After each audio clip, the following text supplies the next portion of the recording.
Ulysse, c'est une balade, une errance, on pourrait dire une aventure mythologique, esthétique, inspirée de l'Odyssée. Ulysse a sa place dans la Fondation Carmignac pour plusieurs raisons. On est à Porquerolles, quasiment sur une étape fictive du voyage d'Ulysse. Et la légende dit que Ulysse aurait terrassé un dragon maritime qui s'appelle l'Alicastre, qui semait la terreur sur l'île.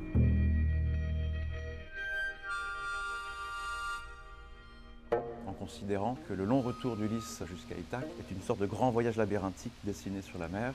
Le parti pris, ça a été de complètement labyrinthiser les espaces.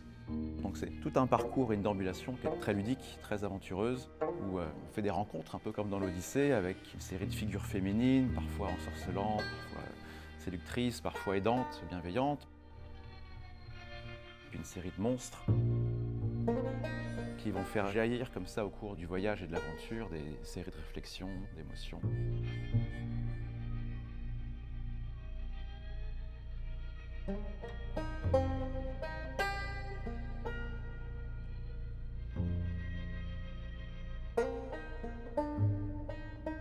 Le parcours commence avec une œuvre fantastique de Martial Reis qui s'appelle Faire et défaire Pénélope, That's the Rules, et qui a ce visage complètement puzzle, complètement fragmenté, et qui est à la fois une sorte d'obsession pour Ulysse, mais en même temps qui introduit une notion d'énigme, de fragments, de choses à reconstituer.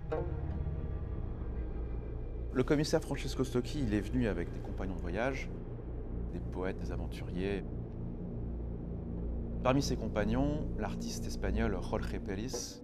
C'est lui qui a signé l'œuvre centrale, vraiment au cœur de l'exposition, qui est une sorte de sculpture de voile monumentale sous le plafond aquatique et qui imprime vraiment une énergie de chaos. On sent qu'il y a le vent qui souffle dans les voiles.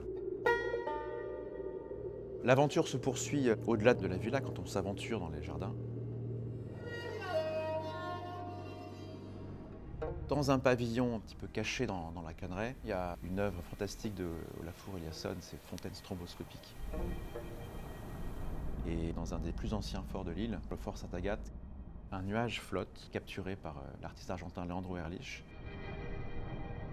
Et il flotte à la fois dans l'espace, mais aussi dans une bande-son que l'artiste a demandé au groupe Moriarty. La Villa Carmignac, c'est vraiment un lieu très privilégié. C'est une forêt en pleine mer. Il y a cette énergie de la forêt qui vous protège, et puis avec l'infini de la mer tout autour, on sent qu'on est protégé, mais qu'on peut aller loin spirituellement. Et puis aussi, il y a sur cette île une attention, un respect, un amour porté au vivant qui est très fort. On sent qu'on coexiste, qu'on cohabite vraiment avec d'autres formes de vie. C'est un endroit de connexion, je dirais, vraiment fort à la nature et à soi-même, qui fait opérer une sorte de plongée interne, un retour à soi.